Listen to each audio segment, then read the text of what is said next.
ನಮಸ್ತೆ, ನಾವು ಪಡುಬಿದ್ರೆ ಸೆರಾಕೇರಿಂದ ಮಾತಾಡ್ತಾ ಇದ್ದೇವೆ. ಇವತ್ತು ನಮ್ಮ ಜೊತೆ ಸುಮಾರು 1.5 ತಿಂಗಳಿನಿಂದ ಥೆರಪಿ ಮಾಡುತ್ತಿರುವಂಥ ಚಂದ್ರಿಕಾ ಸಿಸ್ಟರ್ ಇದ್ದಾರೆ. ಬನ್ನಿ ಅವ್ರ ಹತ್ರ ಕೇಳ್ತಾ ಬರುವ ಸೆರಾಕೇರ್ನ ಥೆರಪಿಯನ್ನು ಪಡೆದು ಏನೆಲ್ಲ ಚೇಂಜಸ್ ಅನ್ನು ಪಡ್ಕೊಂಡಿದ್ದಾರೆ ಅಂತೇಳಿ. ನಮಸ್ತೆ ಸಿಸ್ಟರ್.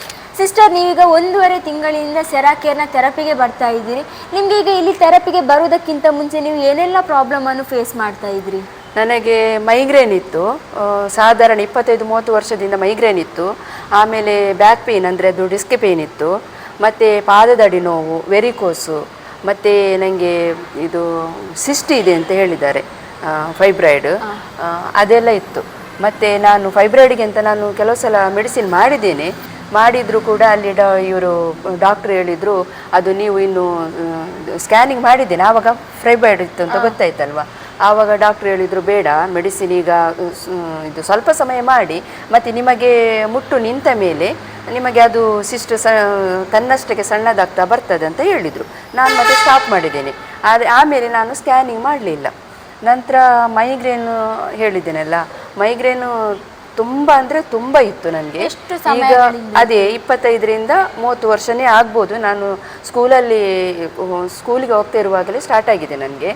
ಆಮೇಲೆ ಅದರ ಸಿಂಪ್ಟಮ್ ಹೇಗಿದೆ ಅಂದರೆ, ಒಂದೇ ಸೈಡು ಮಧ್ಯಾಹ್ನದ ನಂತರ ಮೇಯ್ನು ನನಗೆ ನಿದ್ದೆ ಹಾಳಾದರೆ, ನಿದ್ದೆಗೆ ಮಧ್ಯಾಹ್ನ ಮಲಗುವ ಅಭ್ಯಾಸ ಇದೆ, ನಿದ್ದೆಗೆ ಡಿಸ್ಟರ್ಬ್ ಆದರೆ ನನಗೆ ಆವಾಗ ನನಗೆ ಸಂಜೆ ತಲೆನೋವು ಒಂದು ಸೈಡಲ್ಲಿ ಬರ್ತಾ ಇರ್ತದೆ. ನಾನು ಅದು ಯಾವಾಗಲೂ ಟ್ಯಾಬ್ಲೆಟ್ ತಗೊಂಡ್ರೆ ಅದು ನಮಗೆ ಇದು ಹ್ಯಾಬಿಟ್ ಆಗ್ತದಂತ ನಾನು ಆದಷ್ಟು ಸಹಿಸಿಕೊಳ್ತಾ ಇದ್ದೆ.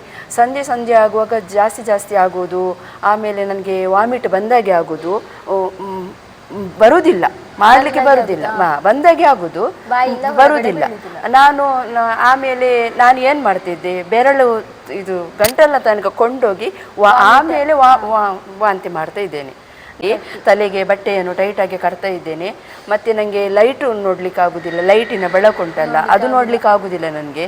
ಆಮೇಲೆ ಇದು ಸೌಂಡ್ ಕೇಳಲಿಕ್ಕೆ ಆಗೋದಿಲ್ಲ, ಹಾಗೆಲ್ಲ ಇರಿಟೇಟ್ ಆಗ್ತಾ ಇತ್ತು ನನಗೆ.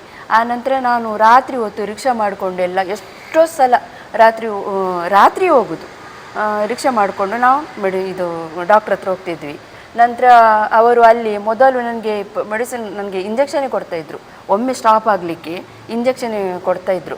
ಮತ್ತು ಹಾಗೇ ಆಗ್ತಾಯಿತ್ತು. ಆಮೇಲೆ ನನಗೆ ವೆರಿಕೋಸು, ನಾನು 2ನೇ ಮಗುವಿನ ಗರ್ಭಿಣಿ ಇರುವಾಗ ನನಗೊಂದು ಕಾಲಲ್ಲಿ ವೆರಿಕೋಸು ಸ್ಟಾರ್ಟ್ ಆಯಿತು.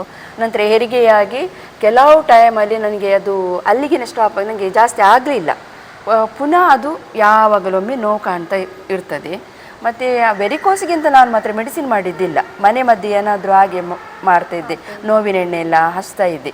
ಮತ್ತು ನನಗೆ ಅಂದರೆ ಪಾದದಡಿ ನೋವು, ಬೆಳಿಗ್ಗೆ ಹಾಸಿಗೆಯಿಂದ ಎದ್ದ ಕೂಡಲೇ ಕೆಳಗೆ ಕಾಲಿಡಲಿಕ್ಕೆ ಬರುವುದಿಲ್ಲ, ಅಷ್ಟು ನೋವು.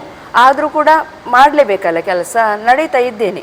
ಮತ್ತು ಈಗ ಇಲ್ಲಿ ಥೆರಪಿಗೆ ಬಂದು 1.5 ತಿಂಗಳಾಯಿತು. ನಂತರ ಇದರಲ್ಲಿ ತುಂಬ ಇಂಪ್ರೂವ್ಮೆಂಟ್ಸ್ ಇದೆ. ತಲೆನೋವು ಅಂದರೆ ನನಗೆ ತಿಂಗಳಲ್ಲಿ 2-3 ಸಲ ಇದ್ದೇ ಇರ್ತದೆ. ಈಗ ನನಗೆ ಏನು ಒಂದು ಸಲ ಬಂದರೂ ಕೂಡ ಬರ್ತದೆ, ತಲೆನೋವು ಬಂದರೂ ಕೂಡ ಯಾವಾಗಲೊಮ್ಮೆ ಅಲ್ಲಿಗೆ ಸ್ಟಾಪ್ ಆಗ್ತದೆ, ಜಾಸ್ತಿ ಆಗೋದಿಲ್ಲ, ಮೊದಲಿನ ಹಾಗೆ ಇಲ್ಲ. ಆಮೇಲೆ ವೆರಿಕೋಸ್ ಹಾಗೇನೆ, ಅದು ನೋವು ಕೂಡ ಈಗ ಇಲ್ಲ, ಪಾದದಡಿ ಕೂಡ ಅಷ್ಟು ನೋವಿಲ್ಲ. ಮತ್ತು ಬ್ಯಾಕ್ ಪೇಯ್ನು ನನಗೆ ಮೆಡಿಸಿನ್ ಇದೆ, ಆ ಮೆಡಿಸಿನ್ ಒಟ್ಟಿಗೆ ಥೆರಪಿ ಮಾಡಿ ನನಗೆ ತುಂಬ ಇಂಪ್ರೂವ್ಮೆಂಟ್ಸ್ ಕಂಡಿದ್ದೇನೆ. ಓಕೆ ಸಿಸ್ಟರ್, ಈಗ ನೀವು ಹೇಳಿದ್ರಿ ಮೈಗ್ರೇನಿಗಾಗಿರ್ಬೋದು, ಬೆನ್ನು ನೋವಿಗಾಗಿರ್ಬೋದು ಟ್ಯಾಬ್ಲೆಟ್ ತಗೊಳ್ತಾ ಇದೆ, ಇಂಜೆಕ್ಷನನ್ನು ತಗೊಳ್ತಾ ಇದೆ ಅಂತೇಳಿ. ನೀವು ಒಂದು ಅಂದಾಜು ಎಷ್ಟು ಹಣ ಖರ್ಚು ಮಾಡಿರ್ಬೋದು ಹಾಸ್ಪಿಟಲಿಗೆ ಅಂತ? ಸಾಧಾರಣ ಒಂದು 50,000-75,000 ಸಾವಿರವರೆಗೆ ಖರ್ಚಾಗ್ಬೋದು ಮೇಡಮ್. ಮತ್ತು ನಾನೊಂದು ನ್ಯೂ ಸಿಟಿ ಹಾಸ್ಪಿಟಲ್ಗೆ ಹೋಗಿದ್ದೆ ಉಡುಪಿಯಲ್ಲಿ, ಬ್ಯಾಕ್ ಪೇಯ್ನಿಗೆ ಅಂತ. ಅಲ್ಲಿ ಕೆಲವು ಟೈಮ್ ಮೆಡಿಸಿನ್ ಮಾಡಿದೆ. ಅಲ್ಲಿ ಡಾಕ್ಟ್ರು ಹೇಳಿದರು, ನಿಮಗೆ ಆಪ್ರೇಷನ್ ಆಗಬೇಕು, ಆಪ್ರೇಷನ್ ಆದರೆ ಅದು ಸರಿ ಆಗ್ತದೆ ಅಂತ ಹೇಳಿದರು. ಆ ನಂತರ ನಾನು ಅಲ್ಲಿಗೆ ಹೋಗೋದೇ ಬಿಟ್ಟೆ. ಅವರು ಆಪ್ರೇಷನ್ ನೆಕ್ಸ್ಟ್ ಡೇ ದಿವಸ ಕೂಡ ಕೊಟ್ಟರು. ಇಲ್ಲ, ಏನಿದ್ರು ನಾನು ಮೆಡಿಸನಲ್ಲಿ ಕ್ಯೂರ್ ಮಾಡ್ತೇನೆ ಅಥವಾ ಏನಾದರೂ ಮಾಡ್ತೇನೆ ಅಂತ. ಮತ್ತು ನಾನು ಅಲ್ಲಿಗೆ ಆಪ್ರೇಷನ್ಗೆ ಅಂತ ಹೋಗಲಿಲ್ಲ. ಮತ್ತು ನಾನು ಇಲ್ಲಿ ಥೆರಪಿ ಇದಕ್ಕಿಂತ ಮುಂಚೆ ನಾನು ಸುರತ್ಕಲ್ಲಲ್ಲಿ ಇತ್ತಲ್ಲ ಮೇಡಮ್, ಆವಾಗ ನಾವು ಮಧ್ಯಾಹ್ನ ಮೇಲೆ ಒಂದು 4-5 ಮಂದಿ ಆಶಾ ವರ್ಕರ್ ನಾವೆಲ್ಲ ಹೋಗ್ತಿದ್ವಿ. ಅಲ್ಲಿ ಒಂದು ಸಾಧಾರಣ 3 ತಿಂಗಳು ಥೆರಪಿ ಮಾಡಿದ್ದೇವೆ. ಮತ್ತು ಇಲ್ಲಿ ಆದದ್ದು ನಮಗೆ ತುಂಬ ಖುಷಿ ಆಯಿತು, ಒಂದು ಹತ್ತಿರ ಆಯ್ತಲ್ಲ ಮೇಡಮು. ಹಾಗೆ ನಾವು ಹೇಗಾದ್ರೂ ಮಾಡಿ ನಮ್ಮ ಡ್ಯೂಟಿ ಮುಗಿಸಿ ನಾವು ಇಲ್ಲಿಗೆ ಈಗ ಬರ್ತಾ ಇದ್ದೇನೆ. ಓಕೆ, ಈಗ ನೀವು ಸೆರಾ ಕೇರ್ನ ಥೆರಪಿಗೆ ಬರ್ತಾ ಇದ್ರಿ, ಅವಾಗಲೇ ಹೇಳಿದ್ರಿ ತುಂಬ ಖರ್ಚು ಮಾಡಿದೆ ಅಂತ ಹೇಳಿ. ಈಗ ಇಲ್ಲಿಗೆ ಥೆರಪಿಗೆ ಬಂದು ನಿಮಗೆ ಒಂದು ಅಂದಾಜು ಎಷ್ಟು ಗುಣ ಆಗಿದೆ ಅಂತ ಹೇಳಿ ಆಗ್ತಾ ಉಂಟು? ಗುಣ ಸಾಧಾರಣ ನನಗೆ 50% ಗುಣ ಇದೆ ಮೇಡಮ್. ಗುಣ ಇದೆ. ನಾನು ಈಗ ಯಾವುದಕ್ಕೂ ಮೆಡಿಸಿನ್ ತಗೊಳ್ತಾ ಇಲ್ಲಿಗೆ ಬಂದ್ಮೇಲೆ. ಮೆಡಿಸಿನಿಗೆ ನೀವು ಎಷ್ಟು ಖರ್ಚು ಮಾಡಿದ್ರಿ? ಅದೇ 50,000ರಿಂದ 75,000ವರೆಗೆ ನಾನು ಖರ್ಚು ಮಾಡಿದ್ದೇನೆ. ಮತ್ತು ಈಗ ಇಲ್ಲ, ಈಗ ಇಲ್ಲಿಗೆ ಬಂದ ನಂತರ ಯಾವುದೇ ಮೆಡಿಸಿನ್ ಇಲ್ಲ.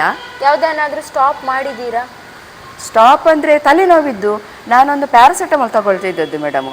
ಅಂದರೆ ಒಮ್ಮೆಲೆ ಸ್ಟಾರ್ಟ್ ಆಗುವಾಗ ತಲೆ ಮಾತ್ರ ಜಾಸ್ತಿ ಆದಮೇಲೆ ಆ ಟ್ಯಾಬ್ಲೆಟ್ ಕೂಡ ಕೆಲಸ ಮಾಡ್ತಾ ಇರಲಿಲ್ಲ. ಅದೇ ಈಗ ತಲೆನೋವಿಗೆ ಅಂತ ನಾನು ಯಾವುದು ಟ್ಯಾಬ್ಲೆಟ್ ತಗೊಳ್ತಾ ಇಲ್ಲ. ಈಗ ನಿಮಗೆ ಥೆರಪಿಗೆ ಬಂದು ಈ ಸೆರಾ ಕೇರ್ನ ಥೆರಪಿ ಮಾಡಿ ಹೇಗಾಗ್ತಾ ಉಂಟು? ಒಳ್ಳೇದಾಗ್ತುಂಟು ಮೇಡಮ್, ಒಳ್ಳೇದಾಗ್ತುಂಟು. ಏನು ಹೇಳಿಕ್ಕೆ ಇಷ್ಟಪಡ್ತೀರಿ ನಾನು ಇಲ್ಲಿ ಬರುವಂತವರಿಗೂ ಅವರಿಗೆ ಒಳ್ಳೆಯ ಆರೋಗ್ಯವನ್ನು ಪಡ್ಕೊಳ್ಳಿ ಅಂತ ನಾನು ಹೇಳಲಿಕ್ಕೆ ಇಷ್ಟಪಡ್ತೇನೆ. ಹಾಗೆ ಈ ಸಂಸ್ಥೆಯಲ್ಲಿ ಎಲ್ಲ ಸಿಬ್ಬಂದಿ ವರ್ಗದವರಿಗೂ ದೇವರು ಒಳ್ಳೆ ಆರೋಗ್ಯವನ್ನು ಕಾಪಾಡಲಿ, ಈ ಸಂಸ್ಥೆಯನ್ನು ಇನ್ನಷ್ಟು ಎತ್ತರಕ್ಕೆ ಬೆಳೆಯಲಿ ಅಂತ ಹೇಳಲಿಕ್ಕೆ ಇಷ್ಟಪಡ್ತಿದ್ದೇನೆ. Okay, thank you madam. ನೋಡಿದ್ರಲ್ವಾ, ಸೆರಾ ಕೇರ್ನ ಥೆರಪಿಯಿಂದ ಎಷ್ಟೆಲ್ಲ ಚೇಂಜಸ್ ಅನ್ನು ಪಡ್ಕೊಂಡಿದ್ದಾರೆ ಅಂತ ಹೇಳಿ. ನಿಮಗೂ ಕೂಡ ಈ ರೀತಿಯ ಥೆರಪಿ ಬೇಕು, ಈ ರೀತಿಯ ಒಂದು ಫೆಸಿಲಿಟಿ ಬೇಕು ಅಂತ ಹೇಳುವಾಗ ಈಗಲೇ ನಮ್ಮ ಸೆರಾ ಕೇರ್ ಪಡುಬಿದ್ರೆಗೆ ವಿಸಿಟ್ ಮಾಡಿ. Thank you.